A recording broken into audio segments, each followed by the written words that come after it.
7টার সময় কিছু করে শুভ দুপুরবেলা। অশেষ ধন্যবাদ জানাচ্ছি আমার দেখা আলোকিত মানুষ হিসাবে এখন উপস্থিত আছেন ডাক্তার ANM মিজানুর রহমান সাহেব, আমাদের তত্ত্বাবধায়ক। আমি আপনাকে ধন্যবাদ জ্ঞাপন করছি আমার চ্যানেল 99 এবং জাতীয় পত্রিকা দৈনিক আর চেহারা আলোকিত সকাল থেকে। আমি সাংবাদিক ফরহাদ ভাই এবং বিশেষ প্রতিনিধি শাম্মী আক্তার সিমি আপনার সঙ্গে আছে। অ্যাজ লাইক এজ ওয়েল, আমি আপনার কাছে জানতে চাচ্ছি যে আপনি এখানে তত্ত্বাবধায়ক হিসেবে জয়েন করাতে আপনার অনুভূতিটা কেমন লাগছে, এই কথাটা আপনার চ্যানেলে তুলে ধরেন। আমি সাংবাদিক ফরহাদ সাহেব আপনার সঙ্গে আছি, জনাব মিজানুর রহমান সাহেব।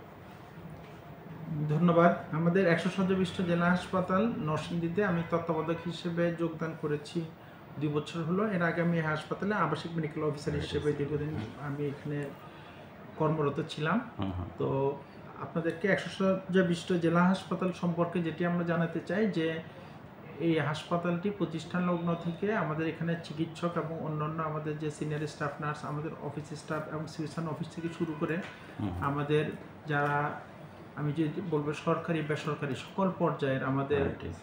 জনপ্রতিনিধি থেকে শুরু করে আমাদের জেলা প্রশাসন, পুলিশ বিভাগ, সাধারণ মানুষ, গণমাধ্যম কর্মী, সুশীল সমাজ সকলের মানে আন্তরিক সহযোগিতায় আমরা কিন্তু এই হাসপাতালটা ভালোভাবে একটা জনবান্ধব হাসপাতালে রূপান্তর করার চেষ্টা করে যাচ্ছি। এবং আপনারা জেনে খুশি হবেন যে এই হাসপাতালটি জাতীয় পর্যায়ে বেশ কয়েকবার পুরস্কৃত হয়েছে। 2017-18 সালে জাতীয় স্বাস্থ্যমন্ত্রী পুরস্কার সারা বাংলাদেশের মধ্যে ডিস্ট্রিক্ট লেভেলে প্রথম স্থান অর্জন করে এবং 2012 এবং 2015 আমরা জাতীয় পর্যায়ে প্রথম স্থান অধিকার করি আমাদের স্বাস্থ্য অধিদপ্তর কর্তৃক। এবং ব্যক্তিগতভাবে আমাকেও জনপ্রশাসন থেকে কাইজেন রোল মডেল অ্যাওয়ার্ড দেওয়া হয় এবং ইতিপূর্বে আরও অন্যান্য অনেক কিছুতেই আমাদের এই হাসপাতালটি সামগ্রিকভাবে ভালো করে এবং আমাদের স্বাস্থ্য মন্ত্রণালয় এবং অধিদপ্তরে আমাদের সম্পর্কে তাদের যে মূল্যায়ন, সেই মূল্যায়নটি কিন্তু বেশ পজিটিভ। তো আমরা এই যে কাজগুলো করছি এটি কিন্তু শুধু এককভাবে আমাদের পক্ষে সম্ভব নয়। আমাদের যে সামাজিকভাবে এবং আমাদের পারিপার্শ্বিক যারা আছেন, আমাদের যে স্থানীয় জনগণ থেকে শুরু করে প্রশাসন থেকে শুরু করে গণমাধ্যম কর্মী যারা আছেন এবং আমাদের যারা জনপ্রতিনিধি এবং সাধারণ মানুষ সবার সম্মিলিত প্রয়াসেই কিন্তু একটি হাসপাতাল অথবা একটি প্রতিষ্ঠান কিন্তু ভালোভাবে গড়ে ওঠে। এবং আমাদের যেটি কাজ সেটি হলো আমাদের স্বাস্থ্যসেবা প্রদান করা। আমাদের যে সবসময় আমাদের যে জনবল বলি, লজিস্টিক বলি, এগুলোতে সবসময় যে সকল হাসপাতাল অথবা সকল প্রতিষ্ঠান যে স্বয়ংসম্পূর্ণ থাকবে তেমনটি নয়। কিন্তু এর মধ্যে থেকেও যদি আমরা যদি চাই পজিটিভভাবে, তাহলে অনেক ব্যারিয়ার আমাদের থাকবে, সেই ব্যারিয়ার ওভারকাম করা সম্ভব এবং আমরা সেভাবে করেই কিন্তু আমরা এই সেবাগুলো দিয়ে যাওয়ার চেষ্টা করছি। উদাহরণ হিসেবে যদি বলি, এটি কোভিড ডেডিকেটেড হাসপাতাল ছিল এবং আমি তখন কোভিড ডেডিকেটেড হাসপাতাল ফোকাল পার্সন হিসেবে কাজ করেছি। জাতীয় পর্যায়ে এবং আন্তর্জাতিকভাবে যখন কোভিড নিয়ে যখন সারা বিশ্ব মহামারী এবং জাতীয় পর্যায়ে এটি একটি বিপর্যয়, সেই সময় আমরা আমাদের স্বাস্থ্য বিভাগ, সিভিল অফিস, স্বাস্থ্য অধিদপ্তর, স্বাস্থ্য মন্ত্রণালয় থেকে শুরু করে IDCR, যেখান থেকে আমাদের যে কোভিড রোগীদের যে পরীক্ষা, নমুনা পরীক্ষার থেকে শুরু করে সকল কিছু, আমাদের সিভিল অফিস থেকে শুরু করে আমাদের যারা ডাক্তার ছিলেন, যারা senior staff nurse, lab technologist যারা আমাদের স্যাম্পল কালেকশন করতেন এবং আমাদের অন্যান্য যে স্টাফ, তৃতীয় চতুর্থ স্টাফ থেকে শুরু করে ইভেন পরিচ্ছন্ন কর্মী, তারা অক্লান্ত পরিশ্রম করেছেন। নিজেদের জীবনটা ঝুঁকির মধ্যে জেনেও তারা সাধারণ মানুষদের, আমাদের সেই অসহায় রোগীদের পাশে দাঁড়িয়েছে। আমরা সেই সেবা দিয়েছি এবং সেই সেবাটা দেওয়াটাই হলো আমাদের ধর্ম। যেহেতু আমরা চিকিৎসা সেবা একটা মহৎ পেশা এবং সেই সেবাটা, সেই ব্রত নিয়ে যেহেতু আমরা চিকিৎসা দেওয়ার বা চিকিৎসা কার্যক্রমে যখন আমরা পড়াশোনা করি, পাশ করি এবং আমাদের যারা নার্সিংয়ে যারা আছে তারা অত্যন্ত আন্তরিকভাবে, মানবিকভাবে আমাদের এই রোগীদেরকে সেবা দেওয়ার চেষ্টা করেছে। এবং এর মধ্যে যদি আমরা বলি যে আমরা, আপনারা জেনে খুশি হবেন, মাননীয় স্বাস্থ্য উপদেষ্টা মিস নুরজাহান বেগম এই হাসপাতালে 25 মে 2024 তারিখে হাসপাতালে সারপ্রাইজ ভিজিটে আসেন এবং উনি হাসপাতালে তখন ডেঙ্গু রোগী থেকে শুরু করে আমাদের প্রতিটি ওয়ার্ড, স্ক্যানু, অপারেশন থিয়েটার থেকে শুরু করে বহির্বিভাগ ঘুরে ঘুরে দেখেন এবং দেখার পরে উনি কিন্তু সন্তুষ্টি প্রকাশ করেন এবং উনি ঢাকায় গিয়েও কিন্তু আমাদের এই হাসপাতালের কার্যক্রমের প্রশংসা করেছেন। তো এটা আমি মনে করি এটা নরসিংদীবাসীর জন্য একটি অনেক বড় পাওয়া। এবং উনি যে এসেছেন তার ফলশ্রুতিতে আমাদের যে ঘাটতিগুলো ছিল আমি ব্যক্তিগতভাবে যোগাযোগ করে ওনার সাথে চেষ্টা করেছি এবং উনি আবার সেখানে তখন আমাদের যে কনসালটেন্ট এখানে ছিল না সেটার পদায়নের ব্যবস্থা করেছেন এবং এই জন্য আমি আসলে আন্তরিকভাবে ধন্যবাদ এবং কৃতজ্ঞতা জ্ঞাপন করি। আর আরেকটি জিনিস যেটি বলি যে প্রতিটি ক্রাইসিসে কিন্তু 100 শয্যা জেলা হাসপাতাল নরসিংদীবাসীকে সেবা দেওয়ার জন্য তথা বাংলাদেশের মানুষকে সেবা দেওয়ার জন্য সবসময় প্রস্তুত। যেমন কোটা আন্দোলন, হুম। নরসিংদী জেলখানার মোড়ে আপনার কোটা আন্দোলনের যে মেইন শুরু নরসিংদীর, হুম। এবং সেই দিন 18 তারিখ আমি যদি বলি, সেই দিন কিন্তু আনুমানিক বিকেল 4টার দিকে মানে শহীদ তাহমিদ সে যখন আমাদের এখানে আসে, সে কিন্তু আমাদের এখানে আসে মৃত অবস্থায়, এবং অনেক যার তার সহকর্মী সহপাঠী, এবং আমি যদি বলি 15 বছরের একটি ছেলে, এবং তাকে যখন নিয়ে আসে, পরবর্তীতে আমরা যখন ব্রড ডেথ ঘোষণা করি, প্রায় 150-200 অন্যান্য স্টুডেন্ট সাধারণ জনগণ সবাই ছিল, এবং ওই দিন অনেকে আহত অবস্থায় আমাদের এখানে এসেছে, এবং তারপরের দিন অনেকে আহত অবস্থায় এসেছে। আমি এটা বলার উদ্দেশ্য হলো যে জেলখানা মোড় থেকে পায়ে হেঁটে আসতে এই হাসপাতালে 5-6 মিনিটের বেশি লাগার কথা না, এবং সেই সময় মানে এতগুলো ক্রাইসিস, এতগুলো রুগী একসাথে কিন্তু এই জেলা হাসপাতালে চলে আসছে, এবং তার যে পরিমাণ তাদের যে অন্যান্য অ্যাটেন্ডেন্স ছিল বা অন্যান্য সাধারণ মানুষ ছিল, এবং তো সেই জিনিসটাও কিন্তু আমরা কিন্তু ওভারকাম করেছি আমাদের সার্ভিসের মাধ্যমে, আমাদের মানবিকতা এবং আমরা পেশাদারিত্বের সাথে কিন্তু সেটি চেষ্টা করেছি যে সেই সাপোর্টটা দেওয়ার জন্য। তো আমি যে কথাটি বলতে চাই যে এটা একটি উদাহরণ হিসেবে বলতে চাই যে প্রতি যে করোনা বলি, ডেঙ্গু বলি, অথবা কোটা আন্দোলন বলি, অথবা সড়ক দুর্ঘটনা থেকে শুরু করে প্রতিটা ক্ষেত্রেই কিন্তু 100 শয্যা জেলা হাসপাতাল নিবেদিতভাবে কিন্তু মানুষের সেবা বা রোগীদের সেবা দেওয়ার চেষ্টা করে যাচ্ছে এবং যাবে। এটি হলো আমাদের কমিটমেন্ট, কারণ সাধারণ মানুষের প্রতি, সরকারের প্রতি, জনগণের প্রতি যে আমরা স্বাস্থ্যসেবা যেন আরও ভালোভাবে উত্তরোত্তরভাবে যেন দিতে পারি, তো এটি হলো আমাদের আসলে কমিটমেন্ট।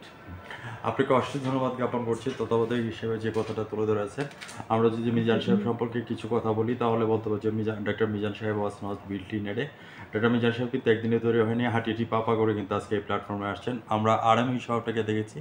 এরপরে আপনি প্রমোশন হয়ে আজকে তত্ত্বাবধায়ক হিসেবে আছেন। আমি যদি বলি আমার দেখা একজন আলোকিত এবং কিংবদন্তি ডাক্তার হিসেবে আপনাকে অশেষ ধন্যবাদ জ্ঞাপন করছি, এবং তারা ধারাবাহিকতা রক্ষা করার জন্য আমি সাংবাদিক ফরহাদ ভাই, আমি জানতে চাচ্ছি ডায়েট সম্পর্কে কিছু কথা তুলে ধরবেন সনাতন মিজানুর রহমান স্যার। আমাদের এখানে যেটা হলো যে ডায়েট ঠিকাদারের মাধ্যমে আমাদের হাসপাতালের খাবার দেওয়া হয়, কিন্তু ডায়েটের ব্যাপারে যেটা হলো সেটা হলো সরকার নির্ধারিত। আমাদের এটা 100 শয্যা বিশিষ্ট জেলা হাসপাতাল, সেই ক্ষেত্রে 100 জন যারা ভর্তি থাকবে আমরা 100 রোগীকে খাবার দিতে পারবো, কিন্তু আজকে যেমন আমার এখানে রোগী ভর্তি আছে 181 জন, তো আমরা এই 181 জনের মধ্যে 81 জনকে কিন্তু আমরা খাবার দিতে পারছি না, এবং এইটা যে বিধিবিধান, এবং আমরা এর আগে লিখেছিলাম, এবং সরকারি যে ব্যবস্থাপনা, সেই ব্যবস্থাপনা এর বাইরে আমাদের খাবার দেওয়ার সুযোগ নেই। এবং ইতিপূর্বে যখন আমাদের এখানে মাননীয় মন্ত্রী মহোদয়গণ, সচিব স্যার যারা ছিলেন, আমাদের অধিদপ্তরের মহাপরিচালক অথবা পরিচালক মহোদয় যারা এসেছিলেন, তাদেরকে এইগুলো আমাদের ইনফর্ম করা আছে। তো আমরা চেষ্টা করব যে সরকারি ব্যবস্থাপনার মধ্যে যদি এমন হয় যে 181 জন বা 200 জন অথবা 150 জন যে পরিমাণ রোগী ভর্তি থাকে, সেই পরিমাণের ব্যবস্থাপনা যদি রোগীর খাবার যে আমরা দিতে পারি, তাহলে সেক্ষেত্রে আমরাই সবচেয়ে বেশি খুশি হব, কারণ এখানে যারা ভর্তি হয়ে চিকিৎসা নেন সেই রোগীগুলো কিন্তু অবশ্যই খাবার তাদের দিতে পারলে আমরা সবচেয়ে বেশি খুশি হতাম, কারণ আমরা তো সেই জিনিসগুলো ফেস করি। এবং প্রতিনিয়ত অনেকে কিন্তু হয়তো বুঝেন না, তারা হয়তো মনে করেন যে আমি হাসপাতালে ভর্তি থাকলাম 2-3 দিন অথবা 4 দিন, কিন্তু আমাকে খাবার দেওয়া হলো না, কিন্তু আমাদের তো আসলে দিন শেষে আমার বাজেট সেই 100 জনের, তো সুতরাং এবং এই 175 টাকা মানে সেই টাকার মধ্যে আবার আপনাকে 3 বেলা খাবার দিতে হবে, দ্রব্যমূল্যের এই ঊর্ধ্বগতির মধ্যে, এর মধ্যে দিয়ে সেখানে আসলে যতটুকু সম্ভব কোয়ালিটির খাবার বা সার্ভিস আমরা দেওয়ার চেষ্টা করি, কিন্তু অবশ্যই যে পথ্যটা যেটা রোগীর পথ্য, এটা আসলে সব মানে যে পরিমাণ রোগী ভর্তি থাকে সেই পরিমাণ রোগীদের আসলে হওয়া উচিত বলে আমি মনে করি। ধন্যবাদ আপনাকে। ভিউয়ার্স যারা আমার চ্যানেলের সামনে আছেন, আজ রাত 9:15 আমাদের ডাক্তার ANM মিজানুর রহমান সাহেবের সাক্ষাৎকারটুকু ভারপ্রাপ্ত হিসেবে দেখে নেবেন আমাদের তত্ত্বাবধায়। আজ রাত 9:15 চ্যানেল 99 এবং জাতীয় পত্রিকা দৈনিক আজকের আলোকিত সকাল থেকে আমি জেলা প্রতিনিধি এবং ভ্রাম্যমাণ রিপোর্টার হিসেবে সাংবাদিক ফরহাদ ভাই বিদায় রেখা টানার আগে স্বামী আপু আপনাকেও ধন্যবাদ জ্ঞাপন করছি, আমার অডিয়েন্সের সামনে যিনি আছেন ওনাকে ধন্যবাদ জ্ঞাপন করে বিদায় রেখা টানছি। ভালো থাকেন, সুস্থ থাকেন, ধন্যবাদ আপনাকে। আপনাদের অশেষ ধন্যবাদ এবং কৃতজ্ঞতা আপনাদের প্রতি যে আপনারা যে একটা হাসপাতাল বলি অথবা যে কোনো প্রতিষ্ঠানের পজিটিভ দিকগুলো যদি থাকে, সেই জিনিসগুলো আপনারা যদি জনসমক্ষে তুলে ধরেন, এবং আমাদের যে জায়গাটা আমাদের ল্যাকিংস আছে, হয়তো অনেকেই জানে না যে আমার 100-150 রোগী যদি আমার ভর্তি থাকে, আমি সেখানে মাত্র 100 জনকে খাবার দিতে পারবো, বাকি 50 জনকে দিতে পারবো না, এটা আমাদের সীমাবদ্ধতা আছে, এবং অনেকেই কিন্তু এটা জানে না। আর আরেকটি জিনিস যেটা বলে যে আমাদের যে বাৎসরিক বাজেট বলি বা অন্য যে, সেটা কিন্তু আমার 100 রোগীর হিসাব করে কিন্তু দেওয়া, সেই ক্ষেত্রে বেড অকুপেন্সি রেট হিসেবে হিসেবে সরকার চেষ্টা করে, কিন্তু সরকার শুধু একা তো চেষ্টা করলে হবে না, আমাদের আসলে সম্মিলিতভাবে এই জিনিসটাকে ওন করতে হবে যে আমি সরকারি বেসরকারি ইভেন রুগী আমরা আমাদের সার্ভিসটা তখনই বাড়াতে পারবো যখন আমরা সার্ভিস যারা দিচ্ছি সার্ভিস প্রোভাইডার এবং সার্ভিস রিসিভার যারা রুগী এবং চিকিৎসক অথবা স্বাস্থ্যকর্মী যেটাই বলি না কেন, দুইজনকে কিন্তু আমাদের আন্তরিকভাবে এটা একটা টিমওয়ার্ক, এবং আমরা একে অপরের সাথে যদি মানে আন্তরিকভাবে যদি আমাদের ব্যবহার দিয়ে থেকে শুরু করে, যদিও যারা সার্ভিস প্রোভাইডার তাদের দায়িত্বটা বেশি, কিন্তু রুগী হিসেবে বা রুগীর অ্যাটেন্ডেন্ট হিসেবে আমাদের কিছু দায়িত্ব আছে। আমরা যদি আমাদের হাসপাতালটা যদি পরিষ্কার পরিচ্ছন্ন রাখতে চাই তাহলে সেক্ষেত্রে কিন্তু অবশ্যই আমার যে রুগী এবং তার যে অ্যাটেন্ডেন্ট আছে, দর্শনার্থী আছে, তাদের কিছু ডিসিপ্লিন মানা উচিত। যেমন একজন রুগী যদি ভর্তি থাকে তার পাশে যদি বেডে যদি 5 জন যদি তার ভিজিটর চলে আসে, তাহলে কিন্তু যারা আসছেন তারা কিন্তু এই যে হাসপাতাল কিন্তু একটা সংক্রমণের একটা জায়গা, সেই জায়গা থেকে কিন্তু তার বাসায় কিন্তু সে জীবাণু নিয়ে যাচ্ছেন। এবং পাশাপাশি এই যে আমার এটা ওভার ক্রাউডেড হচ্ছে, প্রতিটা রুগীর ক্ষেত্রে যদি এরকম ওভার ক্রাউডেড হয় সেই ক্ষেত্রে তখন কিন্তু হাসপাতালে অন্যান্য রুগীর সার্ভিস দায়িত্বে কিন্তু হ্যাম্পার হয়। এবং আরেকটা জিনিস দেখা গেল যে অনেক সময় এই ডেঙ্গুর ব্যাপারে আমি একটু কথা বলে রাখি, সেটা হলো আমাদের এখানে আজকে কিন্তু 28 জন ডেঙ্গু রোগী ভর্তি আছে, এবং আমাদের নরসিংদীতে সবচেয়ে বেশি ডেঙ্গু রোগী এই হাসপাতালে ভর্তি থাকে। এবং সেই ডেঙ্গু রোগী যারা ভর্তি আছে তাদেরকে কিন্তু বিনামূল্যে আমাদের এখানে আইভি ফ্লুইড থেকে শুরু করে অন্যান্য ওষুধ সরবরাহ করা হচ্ছে, এবং ডেঙ্গু রোগীদের জন্য পর্যাপ্ত কিট এবং অন্যান্য পরীক্ষার যে উপকরণ সেগুলো কিন্তু আছে, যার ফলশ্রুতিতে এবং সরকার নির্ধারিত যে মূল্যে স্বল্প মূল্যে আমাদের এখানে কিন্তু সেই ডেঙ্গু পরীক্ষাগুলো হচ্ছে, যার ফলশ্রুতিতে কিন্তু আমাদের এখানে ডেঙ্গু রোগী থেকে শুরু করে অন্যান্য রোগী কিন্তু অনেক বেশি এই হাসপাতালে ভর্তি থাকে। এবং এটা আমরা অত্যন্ত আনন্দিত যে আমাদের এখানে গত আপনার প্রায় জুন থেকে যদি বলি প্রায় 1000 ডেঙ্গু রোগীকে আমাদের এখানে আমরা চিকিৎসা সেবা দিয়েছি, এর মধ্যে প্রায় 900 জনের উপরে তারা কিন্তু সুস্থ বাড়ি ফিরে গিয়েছেন, এবং 70 থেকে 75 জন রোগীকে আমরা ঢাকা রেফার করেছি, আর বাকি 28 জন রোগী ভর্তি আছে এখানে। তো আমি যে কথাটি বলার উদ্দেশ্য হলো যে হিউজ পরিমাণ ডেঙ্গু রোগীকে কিন্তু আমরা এই জুন মাস থেকে এখন পর্যন্ত আমরা চিকিৎসা দিচ্ছি। এবং ডেঙ্গু রোগীদের প্রতি আমার একটা পরামর্শ থাকবে, সেই পরামর্শটা হলো যে আমরা কিন্তু এখন আগে ডেঙ্গু রোগীর বা জ্বর যে যখন হতো তাহলে শুধু জ্বর নিয়ে আসতো, শরীর ব্যথা নিয়ে আসতো, কিন্তু এখন কিন্তু ডেঙ্গু রোগীর কিন্তু সাইন সিমটম কিন্তু চেঞ্জ হয়েছে। দেখা গেলো যে কারো হয়তো বা যে জ্বর মাথা ব্যথা এটার সাথে সাথে আর দেখা গেলো বমি হচ্ছে, পেটে ব্যথা হচ্ছে, আনএক্সপ্লেইনড উইকনেস, ব্লাড প্রেশার কমে যাচ্ছে, এগুলো কিন্তু আমাদের রুগীরা বা সাধারণ মানুষ কিন্তু বুঝতে পারছে না। তারা দেখা গেলো যে যখন আমাদের কাছে আসছে তখন রুগীটা খুব খারাপ অবস্থায়, সে দেখা গেলো শকে যাওয়ার মতো অবস্থায় আসছে, তখন এই রোগীগুলিকে বাঁচানো কিন্তু খুব কঠিন হয়ে যাচ্ছে, এবং সেই রোগীগুলো কিন্তু তখন আমাদের আইসিইউ নিয়েও কিন্তু সার্ভাইভ করানো যাচ্ছে না, যার ফলে আপনারা দেখবেন ওই রকম অবস্থায় যদি কোনো রোগী আমাদের কাছে আসে তখন কিন্তু বাধ্য হয়ে আমরা কিন্তু ঢাকায় রেফার করি। আপনি দেখেন ঢাকা শহরে যদি আপনি চিত্র দেখেন, সরকারি তথ্য মতে কিন্তু প্রায় প্রতিদিনে 5 জন 7 জন 8 জন করে কিন্তু মারা যাচ্ছে, এবং হয়তো বেসরকারিভাবে বা হয়তো দেখা গেলো অনেক মৃত্যুর খবর আমরা জানতেও পারছি না। তার মানে এই যে প্রাণহানি, একটি মৃত্যু কিন্তু কখনোই আমাদের কাম্য না, কিন্তু যখন আমরা সেই রোগীগুলি এতটা খারাপ অবস্থায় আসে তখন যখন আমরা তাদেরকে ঢাকায় পাঠাচ্ছি, ঢাকায় সর্বোচ্চ ব্যবস্থাপনার পরও তাদেরকে কিন্তু বাঁচানো যাচ্ছে না। তার মানে আমাদের ডেঙ্গু ফ্লুইড ম্যানেজমেন্ট একটি অত্যন্ত গুরুত্বপূর্ণ একটি অংশ চিকিৎসা ম্যানেজমেন্টের। সেই ক্ষেত্রে রুগীটা যখন ওই অবস্থায় আসবে, ডেঙ্গু কিন্তু প্রথম অবস্থায় আসলে চিকিৎসকের কাছে যদি আসেন তাহলে ঘরে রেখেই কিন্তু 90% রুগীকে সুস্থ করে তোলা সম্ভব। এখন ভালো করার মালিক আল্লাহ, আমরা উসিলা, কিন্তু আমাদের কাছে যখন আসবে সেই রুগীটাকে আমাদের প্রথম থেকে যদি আমাদের ফলো আপে থাকে, প্রতিটা রোগীকে আমরা ভর্তি হতে হবে না, পাশে থেকেই যখন আমাদের নিয়ম কানুন মানবে, তার ব্লাড প্রেশার কখন দেখতে হবে, তাকে কখন সিবিসি বা আমাদের অন্যান্য পরীক্ষা নিরীক্ষাগুলো করতে হবে, একজন রেজিস্টার্ড চিকিৎসক, সেটা সরকারি বেসরকারি হোক অথবা আমাদের ইমার্জেন্সিতে হোক আউটডোর হোক, তারা যদি সেই জিনিসগুলো যদি দেখে অথবা ফলো আপ করে ডাক্তারের পরামর্শ নেয়, তাহলে কিন্তু এই ডেঙ্গু রোগীর কমপ্লিকেশন ডেভেলপ করার আগেই কিন্তু আমরা তাকে ম্যানেজ করতে পারবো। যদি কোনো কমপ্লিকেশন অ্যারাইজ করে যায়, সে শকে চলে যায়, সেই ক্ষেত্রে কিন্তু তখন ডিস্ট্রিক্ট লেভেল না, জাতীয় পর্যায়ে মেডিকেল কলেজে যেও কিন্তু তখন তাকে ম্যানেজ করা বা তার লাইফ সেভ করা আমাদের জন্য কঠিন হয়ে যায়। সুতরাং এইটা পরামর্শ। আর আরেকটি যেটি বললাম যে কথা প্রসঙ্গে, যে ডেঙ্গু কিন্তু কোনো একটি প্রতিষ্ঠান, কোনো একটি মন্ত্রণালয় এককভাবে কিন্তু এটি আমরা প্রতিরোধ করতে পারবো না, এটা আমাদের সম্মিলিতভাবে আমাদের সবাইকে প্রতিরোধ করতে হবে। যেমন আমাদের নিজেদের বাসা বাড়ি, আমাদের আঙিনা, আমাদের প্রতিষ্ঠান, এবং যেখানে আপনার থেমে থেমে বৃষ্টি হওয়ার ফলে অথবা কোনো কারণে বৃষ্টির পানি জমে থাকে, ডাবের খোসা